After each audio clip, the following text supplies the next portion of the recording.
नमस्कार। प्रारब्ध पर आप सभी का एक बार फिर स्वागत है। मुजफ्फरनगर उत्तर प्रदेश, वहां एक घटना हुई जिसको लेके ओवैसी से लेके तमाम लोग इस समय ऐसे लग रहा है कि जैसे हिंदू मुस्लिम यही बातें हो रही हैं। मामला है एक टीचर तृप्ता त्यागी। उन्होंने अपनी क्लास में एक बच्चे को कुछ बच्चों द्वारा मार खिलवाई। खुद वो कुर्सी पे बैठी नजर आ रही हैं। पहली नजर में ये मामला क्या आता है? एक अप्रशिक्षित टीचर, या ये कहिए एक टीचर की अमानवीय हरकत, जिसमें वो एक क्लास के बच्चे को दूसरे क्लास के बच्चों से पिटवाती है। लेकिन हम सब ने, यानी देश ने, इस घटना को कैसे जाना? एक हिंदू टीचर ने एक मुस्लिम बच्चे को बाकी हिंदू बच्चों से मार खिलवाई। तो ये तो है हमारे समाज का चरित्र, जहां नेताओं के जरिए हिंदू मुस्लिम कर दिया जाता है और इसको लपक लिया जाता है। लेकिन ये मामला है क्या? आइए सबसे पहले स्वागत कर लेते हैं बाबा रामदास जी का।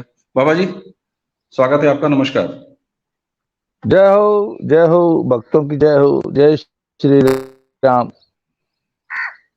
सर, तृप्ता त्यागी के बारे में अगर मैं पूछूं तो सरसरी नजर में वीडियो में वो महिला बच्चों से बच्चे को पिटवाते हुए दिख रही है, लेकिन इसमें हिंदू मुसलमान कहां से आ गया? सर, ये मसला जो असल मसला है, दुर्भाग्य की बात है कि उस पे देश में कोई चर्चा ही नहीं हो रही। देखिए भाई, कोई भी दो लोग अगर बात कर रहे हैं, लड़ रहे हैं, झगड़ रहे हैं, खा रहे हैं, पी रहे हैं, तो उन दोनों की कोई न कोई तो धर्म संप्रदाय जाति होगी। तो आप डिस्कस कर लीजिए कि एक ठाकुर एक बामन के साथ बैठ के खा रहा है, या एक ठाकुर एक बामन का कपड़ा नोच रहा है, या तो इस एंगल से बात कीजिए, या जो वो एक्चुअली मुद्दा है उस पर बात करिए।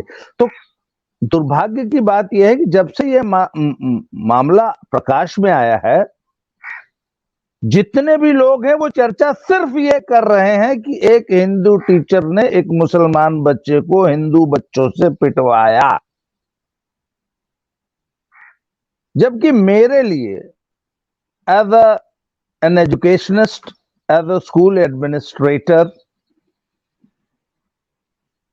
मेरे लिए सिर्फ एक मसला है कि हमारे देश का टीचिंग स्टाफ किस कदर अनट्रेंड है।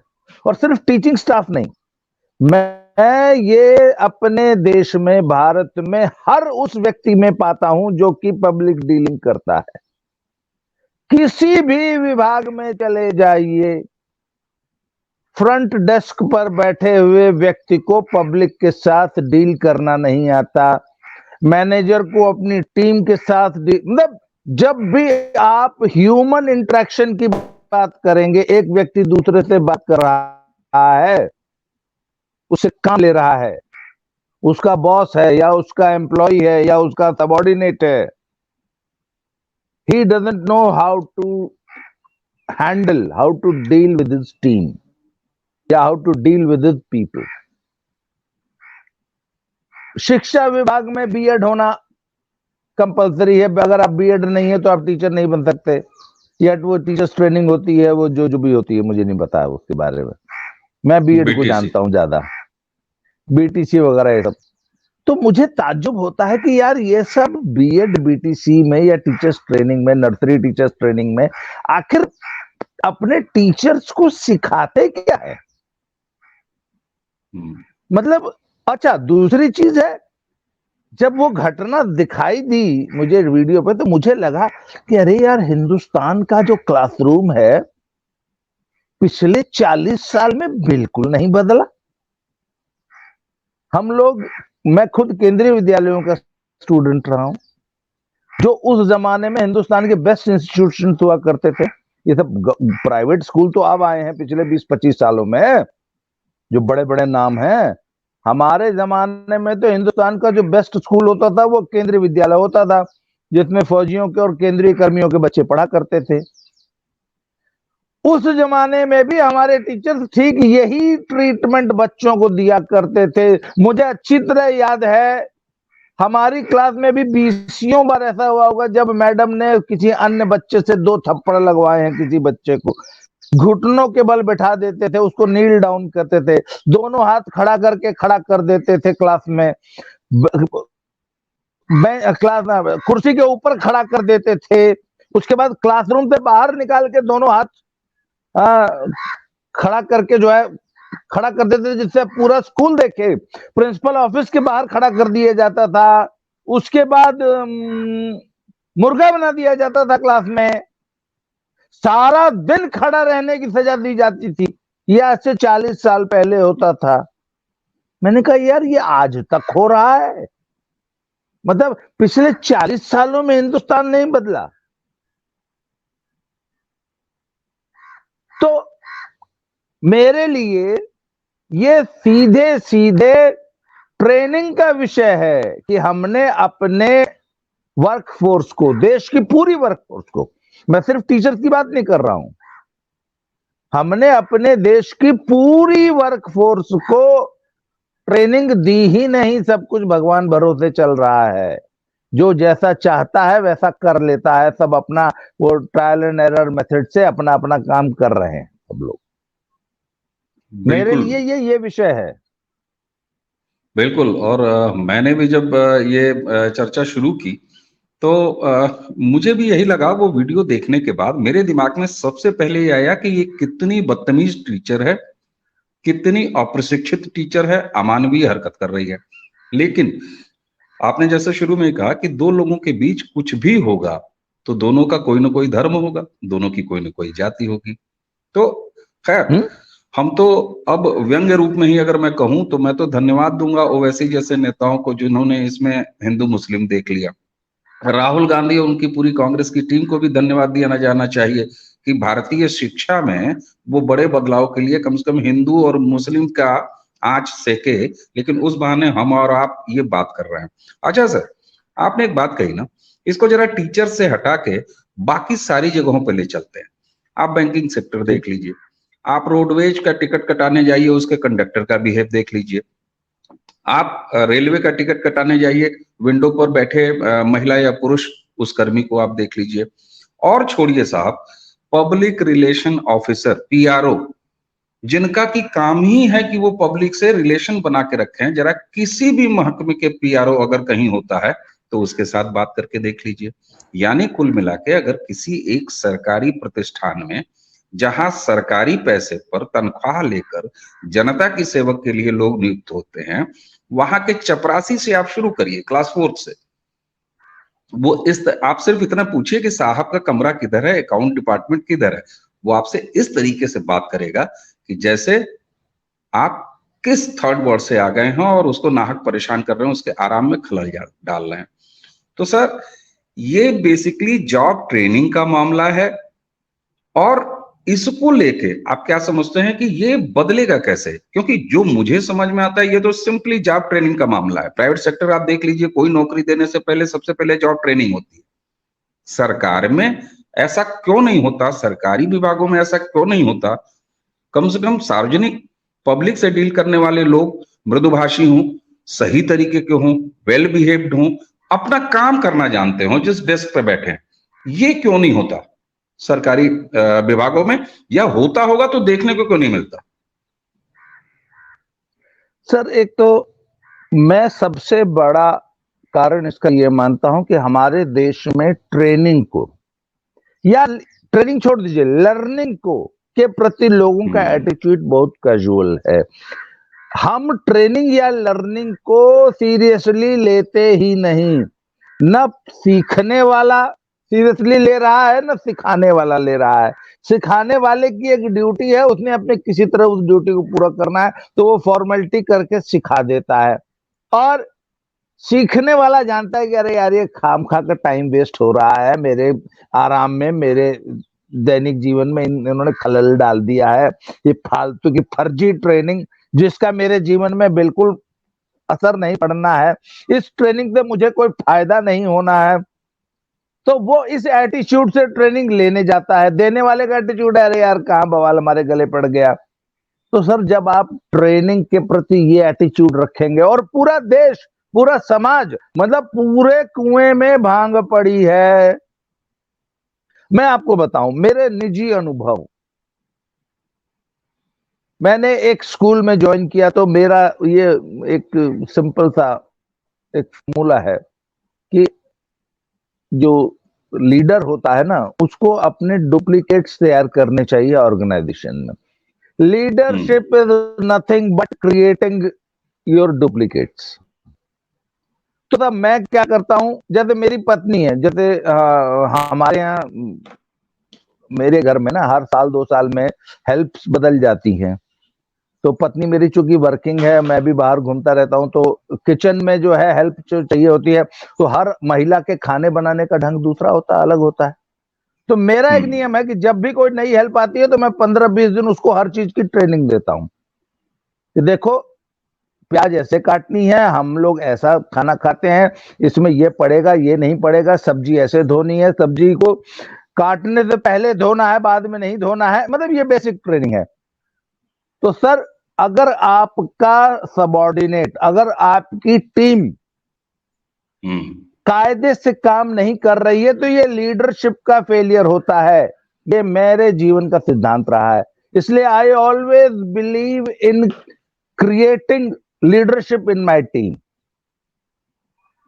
तो सर मैंने एक स्कूल में ज्वाइन किया तो मुझे लगा कि ये स्टाफ को तो बहुत ज्यादा ट्रेनिंग की जरूरत है, तो मैंने रोज स्कूल के बाद 1 घंटा जो है उनकी ट्रेनिंग क्लासेस लेनी शुरू की कि एक्चुअली देखिए टीचिंग होती क्या है, पेडागॉजी क्या है, चाइल्ड साइकोलॉजी क्या है, टीचिंग कैसी होनी चाहिए, रोट लर्निंग और एक्टिविटी बेस्ड लर्निंग में क्या अंतर है, हमें क्यों एक्टिविटी बेस्ड लर्निंग करानी चाहिए, रटंत विद्या को खत्म करो, बच्चों का एम्यूलेशन, इस टाइप की ट्रेनिंग में रोज 1 घंटा दिया करता था। सेशन अभी नया नया शुरू हुआ था अप्रैल।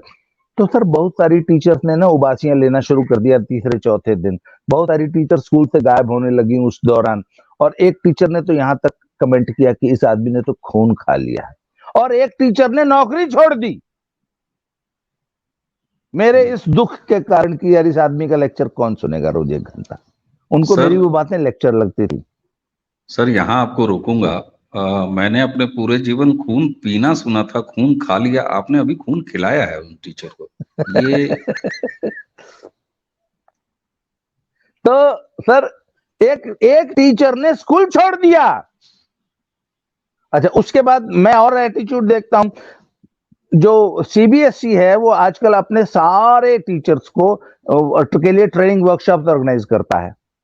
और किसी एक क्लस्टर में, जैसे मान लीजिए जलंधर में एक ट्रेनिंग हो रही है, तो कपूरथला और जलंधर और होशियारपुर और इधर के सारे टीचर्स वहां आ जाएंगे, 100-150 टीचर। तो साल में 10-12 ट्रेनिंग्स होती हैं।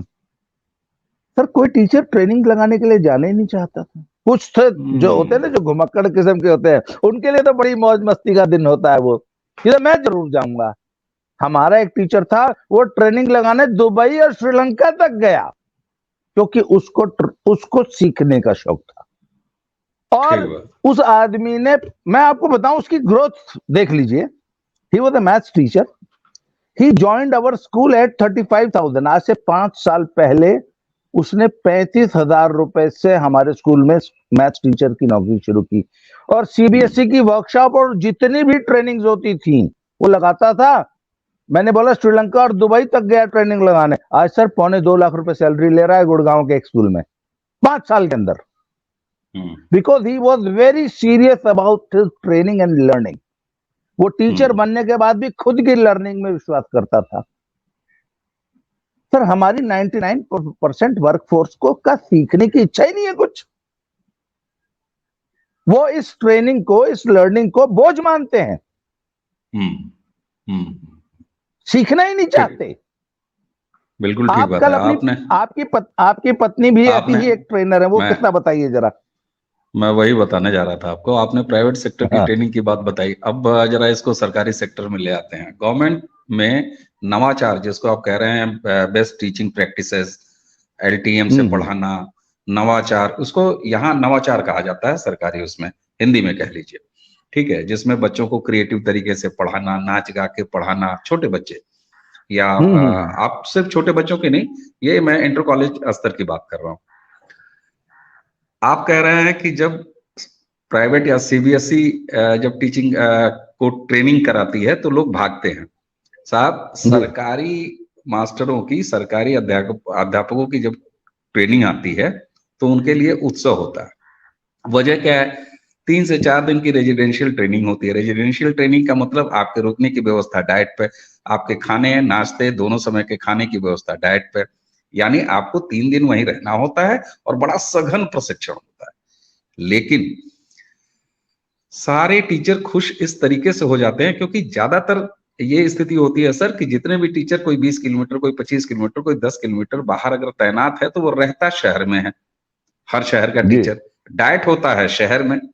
तो साहब 3 दिन डाइट 10 to नहीं, 5 डाइट वाला। का फुल फॉर्म बता दीजिए जरा, डाइट का फुल डाइट फॉर्म जो बता होता है दीजिए। उसको कहते हैं जिला शिक्षक प्रशिक्षण केंद्र। ओके।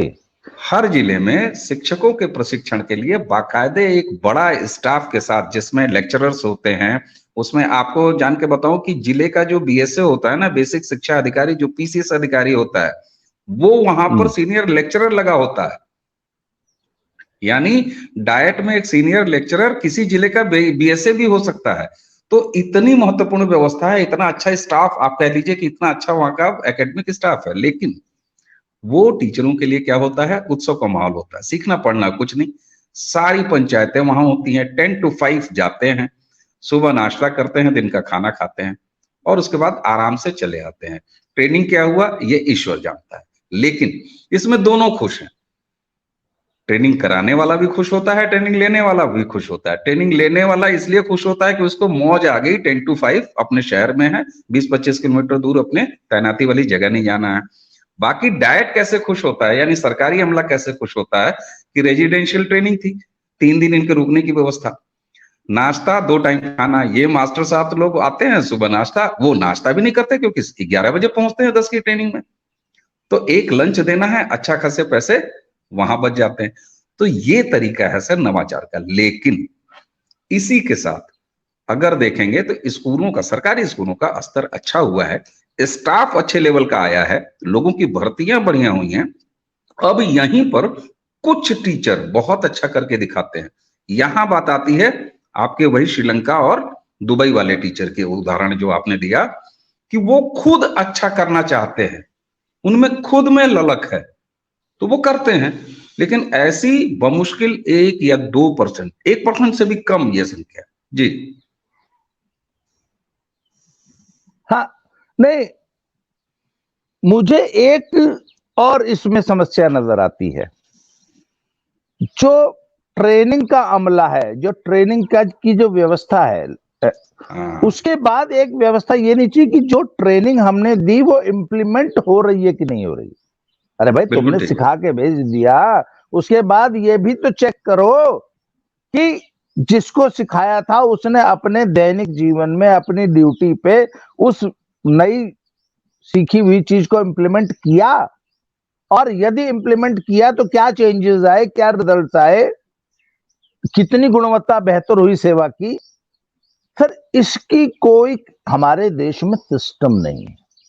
और जैसा कि मैंने बताया कि 40 साल पहले जो व्यवस्थाएं थी, जो ढर्रा था, जो रवैया था, जो सोच थी, वो आज तक चली आ रही है। हालांकि पिछले 10-15 सालों में जब से थोड़ा सा ये मीडिया और सोशल मीडिया में थोड़ी सी जागरूकता आई है और हर आदमी के हाथ में जो फोन हुआ है, देखिए आखिर किसी के पास फोन था और किसी ने वो वीडियो बना ली, तभी तो यह मामला बाहर आया ना। बिल्कुल। तो थोड़ा सा सुधार तो आया है इस वजह से कि अब आपको ये डर रहता है कि आपकी बदतमीजी की या आपकी, है ना, मेल प्रैक्टिस की कोई वीडियो न बना ले। तो लोग, जो भाई हम लोग हेलमेट इसलिए लगाते हैं चालान न कर कहीं जाए, पुलिस चालान न कर दे। हेलमेट लगाने से मेरी जान बच जाएगी। मैं बताऊं, मेरे साथ पिछले 1 महीने में 3 बार ऐसा अनुभव हुआ कि यदि मैंने हेलमेट न लगाया होता तो तीनों बार मेरी ऑन द स्पॉट मृत्यु हो जाती। वो तो अच्छा हुआ कि मैं हमेशा अपनी बुलेट पे जब चलता हूं तो अच्छी क्वालिटी का बहुत बेहतरीन हेलमेट लगा के चलता हूं। वैसे तो मैं आज भी जो ये वीडियो बना रहा हूं ना, ऋषिकेश में बैठ के बना रहा हूं। और मैं परसों आगरा से चला था, एक रात दिल्ली रुका, एक रात ऋषिकेश रुका। अभी इस वक्त मैं जो है बद्रीनाथ, केदारनाथ और माना पास की तरफ जा रहा हूं। हालांकि बहुत लोगों मैं ने आपका समझाया कि मौसम जी। मैं आपके बदले बैकग्राउंड से मैं पूछना चाह रहा था कि ये कंक्रीट कहाँ दिख रहा है आपके आश्रम में? कंक्रीट तो दिखता नहीं है। बहरहाल आप तो हिमालय के ठीक मुहाने पे हैं जी। देखिए, मेरे लिए, मेरे पिछले बार जब मेरा एक्सीडेंट हुआ तो मैं बुरी तरह छिल गया था, क्योंकि मैं बाबा जी बन के धोती पहन के बाइक चला रहा था। अगर मैंने प्रॉपर सेफ्टी गियर, जो कि मैं आज राइड पे पहन के चल रहा हूं, वो पहना होता तो मेरा शरीर छिलता नहीं। उस दिन तो इत्तेफाक से मैंने सिर्फ हेलमेट लगा रखा था। तो मेरे लिए आज जो सेफ्टी गियर है वो जान बचाने के लिए जरूरी है, क्योंकि मैं इतनी लंबी राइड पे जा रहा हूं, मौसम खराब है, स्लिपरी है, रोड पे कीचड़ होगा। अगर मेरी बाइक कहीं स्लिप करेगी तो मुझे खरोंच तक नहीं आएगी। इसके लिए मैं प्रॉपर राइडिंग शूज, पूरा घुटने पे अपने नी पैड्स, एल्बो पे पैड्स, पूरी राइडिंग जैकेट, बढ़िया स्वेटर, बढ़िया हेलमेट और हाथ में ग्लव्स पहनता हूं। मेरे लिए ये सेफ्टी गियर चालान से बचने का उपक्रम उपाय नहीं नहीं है। है। मैं अपनी सुरक्षा के लिए ये बिल्कुल सारा ठीक बात। सेफ्टी गियर पहनता हूं और सभी ट्रैफिक नियमों का पालन करता हूं, क्योंकि मुझे बहुत लंबे समय तक राइड करनी है। मेरे ठीक बात। उस्ताद ने मुझे ये सिखाया था कि आपने राइड करनी है, एक दिन के लिए नहीं। ऐसी राइड कीजिए कि आप अगले 20 साल तक राइड कर सकें। तो सर, हम्म। आप जब अपनी ट्रेनिंग में, अपने वर्क प्लेस में कुछ सीखते हैं तो इसलिए सीखिए। उस लड़के का मैं एग्जांपल देता हूं जिसने 35,000 रुपए से अपना कैरियर शुरू किया और मात्र 5 सालों में आज 2.25 लाख रुपए सैलरी ले रहा है। तो भैया, व्हेन यू लर्न समथिंग, जब आप अपना काम बहुत अच्छे से करते हैं तो आप जिंदगी में ग्रो करते हैं। ठीक बात। इसलिए ये ट्रेनिंग जरूरी है, इसलिए ये लर्निंग जरूरी है। इस एटीट्यूड को हमें अपने देश में हर विभाग में, बिल्कुल सही। हर व्यक्ति को यह समझाने की जरूरत है। बिल्कुल ठीक बात। अच्छा, हम लोगों ने देखिए, आखिर हम लोगों ने भी इसी विषय को उठाया है, जिस विषय को हिंदू मुसलमान कहते हुए नेताओं ने उठाया है, कांग्रेस पार्टी ने उठाया है, ओवैसी ने उठाया है। तमाम लोग इसी तरीके से रिएक्ट कर रहे हैं कि साहब हिंदू है मुस्लिम है, हिंदू है मुस्लिम है। लेकिन हम लोगों ने भी तो ये विषय उठाया ना बातचीत का, और पिछले करीब जी। 20-25 मिनट से हम लोग बातचीत कर रहे हैं। लेकिन हमारा संदर्भ क्या है? क्योंकि वो महिला टीचर जो कह रही है कि साहब हम विकलांग हैं इसलिए हम उठ नहीं सके, यानी कि अभी भी उसको इस बात का इल्म नहीं है। उसके कहने का क्या मतलब है जब वो ये कह रही है कि मैं विकलांग थी, मैं विकलांग हूं इसलिए मैं उठ नहीं सकी, दूसरे बच्चों से इसलिए मैंने पिटवाया। मतलब अगर उसके दोनों पैर सही होते तो वो खुद उठ के बच्चे को कूटती। यानी अभी भी उसकी समझ में दूर दूर तक ये हाँ। नहीं है कि उससे गलती क्या हुई है। तो हाँ। आप जो कह रहे हैं कि मतलब समझ का ये स्तर है कि ट्रेनिंग प्रॉपर तरीके से बच्चों को पढ़ाना, उसको इस बात का भान भी नहीं है, इल्म ही नहीं है कि मुझसे गलती क्या हुई है। वो ये कहती है कि अगर मेरी टांगें सही होती तो मैं अपनी टांगों पर खड़े होकर उस बच्चे की टांग तोड़ देती। तो ये तो स्तर है सर। इसको टीचरों से उठाइए और बाकी जगहों पर ले जाइए। आप बैंक चले जाइए साहब, काउंटर पर बैठा हुआ व्यक्ति ऐसे बात करेगा जैसे आप उसके पापा जी का पैसा लेके भागने वाले हैं बैंक से। तो ये एटीट्यूड एक्चुअली आता कहां से है सर, और क्यों आता है? सर, वही बात है कि एक तो जो व्यक्ति सीट पे बैठा है उसका यही बेसिक फंडामेंटल, उसका यही क्लियर नहीं है कि आखिर वो इस सीट पे बैठा क्यों है और उद्देश्य क्या है। उसको अगर आप सरकार लाख रुपए तनख्वाह दे रही है या कोई भी उसका एम्प्लॉयर कुछ पैसे दे रहा है, तो आखिर उसको इस गद्दी पे क्यों बिठाया है? मूल उद्देश्य क्या है, करना क्या है उसको? वो ये, उसका एटीट्यूड ये है कि यहां पे मैं अपनी सुविधा के लिए बैठा हूं। मैं एक ढाबे पे गया तो उससे मैंने कुछ ऑर्डर किया तो उसने बोला ऐसे नहीं ऐसे बनता है। तो मैंने कहा भाई ये बता कि तूने ये ढाबा अपने लिए खोला है या मेरे लिए खोला है? तुम ये अपनी सुविधा के लिए काम कर रहे हो या मुझे सेवा देने के लिए काम कर रहे हो? बोलो नहीं जी हम ऐसे ही बनाते हैं। तो मैंने कहा ऐसे नहीं, जरा उसको ऐसे बना दो। बोलो नहीं बनती। अरे मैंने कहा ऐसा कौन सा नियम है कि नहीं है? आखिर ये एटीट्यूड क्या है? मतलब तुम मुझे सर्विस देने के लिए अपने ढर्रे से जरा भी हटने को तैयार नहीं हो।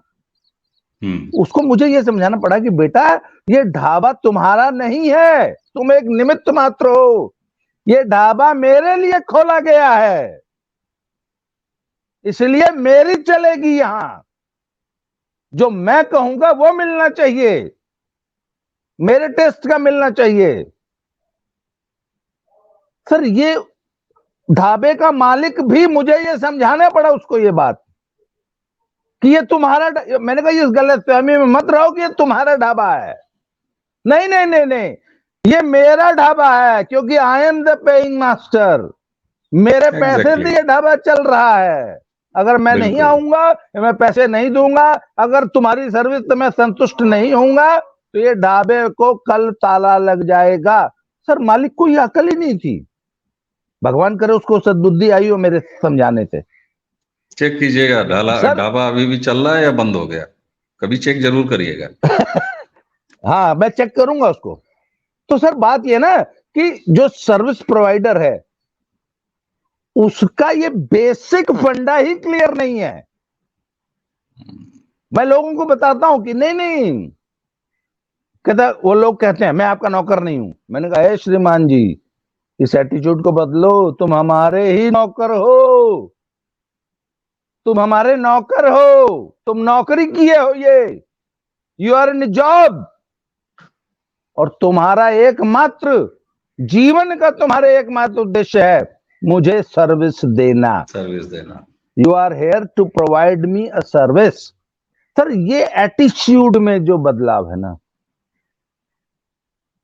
सर, ये मैं हिंदुस्तानी एटीट्यूड। मैं आपको एक बड़ा मजेदार एग्जांपल देता हूं। आज से करीब 15 साल पहले मैं और मेरी पत्नी मनाली के एक ऐसे रेस्टोरेंट में चले गए जो एक गांव में चल रहा था। उसको डेनियल नाम का एक स्विट्जरलैंड का नागरिक चलाता था। उसने कुल्लू की एक लड़की महिला से शादी कर ली थी, तो वो यहाँ का नागरिक हो गया था। तो उसने एक गांव में जमीन खरीद के, और एकदम खाली पड़ा था वो ढाबा। मैं और मेरी पत्नी हम सारा दिन उसके रेस्टोरेंट में पसरे रहे। सर मैंने देखा कि वो उस रेस्टोरेंट का मालिक था। हम सुबह 9 बजे उसके यहाँ पहुंच गए थे, शाम 8 बजे तक हम वहीं पड़े रहे, मैं और मोनिका। सर वो आदमी सारा दिन काम करता रहा अपने ढाबे में। उसका स्टाफ बल्कि बैठा हुआ था। उसका जो शेफ था ना वो आराम से बैठा हुआ था, क्योंकि दिन में कोई ग्राहक था नहीं। वो शाम को चलता था। शाम को ना बड़े बड़े ग्रुप्स आते थे विदेशियों के। तो मैंने मोनिका से कहा, मैंने कहा देखो ये मालिक है ढाबे का और वो सामने कर्मचारी है। कर्मचारी आराम से अपनी कुर्सी पर बैठा हुआ है। मालिक सुबह 9 बजे से लगातार लगा हुआ है। एक एक चीज की उसने सफाई की।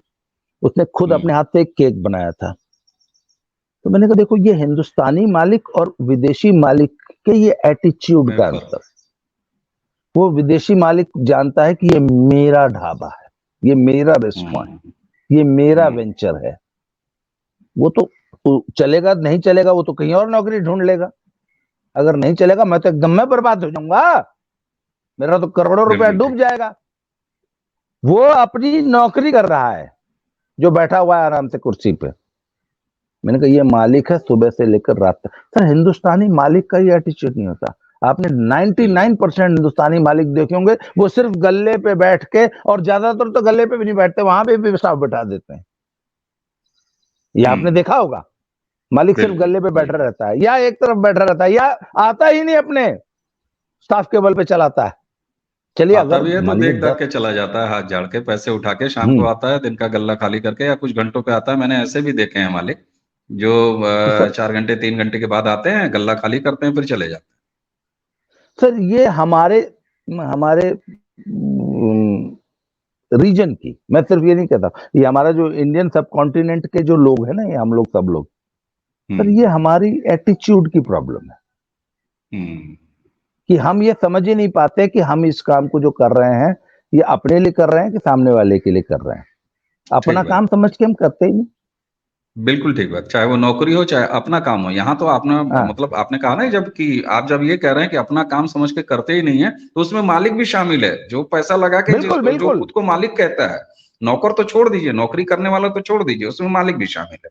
अच्छा सर, अब अगर चलते चलते बोलूं और पूछूं आपसे कि मुजफ्फरपुर उत्तर प्रदेश है, उत्तर प्रदेश का एक शहर है, वहां की मुजफ्फरनगर। एक टीचर, हाँ सॉरी मुजफ्फरनगर, वहां की एक टीचर इस तरह की अमानवीय हरकत करते हुए पकड़ी जाती है, जिस पर आधे घंटे से हम लोग बात कर रहे हैं कि ये ट्रेनिंग न होने का परिणाम है, ट्रेनिंग न होने का परिणाम है, और सिर्फ शिक्षक नहीं बल्कि ये समाज की एक आम समस्या है। उसमें पार्टियों को, चाहे राहुल गांधी हो, चाहे प्रियंका गांधी हो, चाहे उनके गिरोह के इकोसिस्टम के तमाम पत्रकार हों, ओवैसी साहब तो हैं ही हैं, हिंदू मुसलमान क्यों दिख जाता है? सर उनको, उनकी सोच ही इतनी सीमित है ना। किसी किसी लीडर ने, किसी पार्टी ने मूल समस्या पर डिस्कस नहीं किया ना। उन्होंने सिर्फ बिल्कुल। ऊपर से देखा कि उनके लिए एक हिंदू टीचर एक मुसलमान बच्चे को पिटवा रही है, हमारे लिए एक टीचर एक बच्चे को, एक तो गलत पढ़ाई पढ़ा रही है। आज के जमाने में कौन पहाड़े रटवाता है? पहाड़े रटवाना कितना फिजूल का काम है। ठीक बात है, और नहीं रट लिया तो उसकी उसको जो है थप्पड़ खिलवाना कौन हाँ, सा बहुत बड़ा अचीवमेंट है भाई? आज से 50 साल पहले कैलकुलेटर्स नहीं थे घर घर, तो लोग पहाड़े रट के जो है काम किया करते थे, है जरूरी था, है या हम्म। कुछ हद तक जरूरी होगा। पर जमाना बदल गया है सब। तो एक तो आप ठीक गलत बात। पढ़ाई पढ़वा रही हैं, ऊपर से आप बच्चे को गलत तरीके से डील कर रही हैं, बच्चे को ह्यूमिलेट कर रही हैं। तो मूल समस्या है कि शिक्षा में आमूलचूल परिवर्तन की जरूरत है।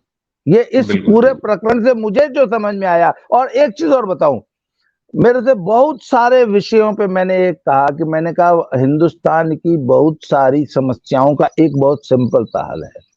Hmm. Anybody who is on a public chair, anybody who is in public dealing, या कोई भी व्यक्ति जो समाज के बीच में रह के कार्य कर रहा है, उसके लिए ड्यूटी पे बॉडी कैम अनिवार्य कर दीजिए। ठीक बात।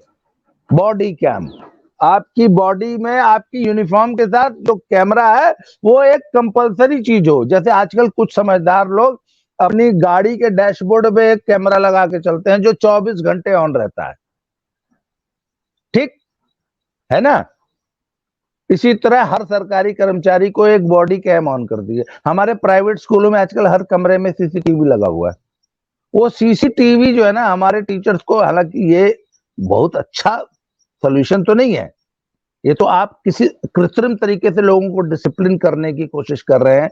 डिसिप्लिन ठीक तो बात। अंदर की चीज है, सेल्फ डिसिप्लिन होना चाहिए। पर जब तक सेल्फ डिसिप्लिन नहीं आ जाता है, या जब तक हमारा वर्कफोर्स उस लेवल तक स्वतः स्फूर्त प्रेरणा से नहीं सुधर जाता है, तब तक सर ये बॉडी कैम और सीसीटीवी कैमरा से निगरानी एक बहुत अच्छा उपाय हो सकता है। ठीक बात। अल्टीमेटली ठीक तो बात। आपको, मैंने कहा ना, अंदर से सुधरना व्यवहार ही, पड़ेगा। व्यवहार ही चेंज करना पड़ेगा। और और पॉलिटिकल पार्टियां तो सर पॉलिटिकल पार्टियां सिर्फ और सिर्फ वोट बैंक के लिए इस देश में राजनीति कर रही हैं। उनको देश के कल्याण से, देश की प्रगति से, देश के फ्यूचर से कोई मतलब नहीं है। कोई मतलब नहीं, उनको बिल्कुल तो ठीक बात है। किसी तरह एक मुद्दा चाहिए। हाँ। बिल्कुल ठीक बात है, कुल बात समझ में आई सर। देखिए, वो समाज, जो समाज दीवार पर इस ये नोटिस छपा हुआ देखने का आदी हो कि सावधान, आप कैमरे की निगरानी में हैं, मतलब ये जब लिखा रहेगा हाँ। तभी हम सुधरेंगे। तो यहां से लेके ये सफर लंबा है, और ये हम्म। सफर इस तरह के प्रकरणों में हिंदू मुसलमान नहीं हुआ करते। अफसोस है कि न पार्टियों को समझ में आता है, न नेताओं को समझ में आता है, न तमाम सेक्टर 16 छाप मीडिया, आप देखिए टीआरपी कोर मीडिया जिसको आप सुपारी पत्रकारिता कहते हैं, उनको भी ये समझ में नहीं आता है। बहुतों के लिए तो उत्तर प्रदेश का मामला है, इसलिए इसको हिंदू मुसलमान करके शुरू हो जाओ, ये भी है। उम्मीद है कि इस घटना के बहाने हमने जिस मर्म को पकड़ा है उसको भी जानने समझने और उस पर चिंतन करने का प्रयास रहेगा लोगों का। दर्शकों, आपको भी, हमने, देखिए ये विषय लगातार चर्चा में है, पिछले 24-48 घंटों से चर्चा में है, अगले न जाने कितने घंटों चर्चा में रहेगा, लेकिन हमने भी तो इसको देखा, प्रारब्ध के इस मंच पर देखा, बाबा रामदास जी के साथ देखा, लेकिन हमने क्या देखा? हमारा एंगल अलग था। इसलिए यह घटना मूल में क्या उद्देश्य रखती है, क्या वजह रखती है, इस पर चर्चा होनी चाहिए। हमें उम्मीद है कि बाबा रामदास जी से आज हुई हमारी चर्चा आपको निश्चित पसंद आई होगी। आप नहीं अपने नहीं, कमेंट्स जी इस घटना से सीखो और education system, not only education system, देश के हर सिस्टम में बेटरमेंट की तरफ काम करने के लिए इस घटना से आप रास्ता निकालिए। बिल्कुल सही बात, बिल्कुल सही बात। और हमें उम्मीद है कि हमारे दर्शक बहुत सूदी हैं और समाज, देखिए समाज भी जब चीजों को अलग तरीके से देखने लगता है तो फिर वो अलग तरीके के रास्ते पर चल भी पड़ता है।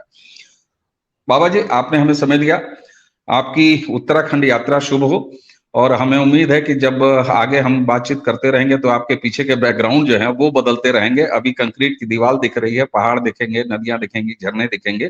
इसी उम्मीद के साथ दर्शकों, आज देते हैं बाबा रामदास जी को धन्यवाद और आप सभी को करते हैं प्रणाम। बहुत बहुत नमस्कार, प्रणाम।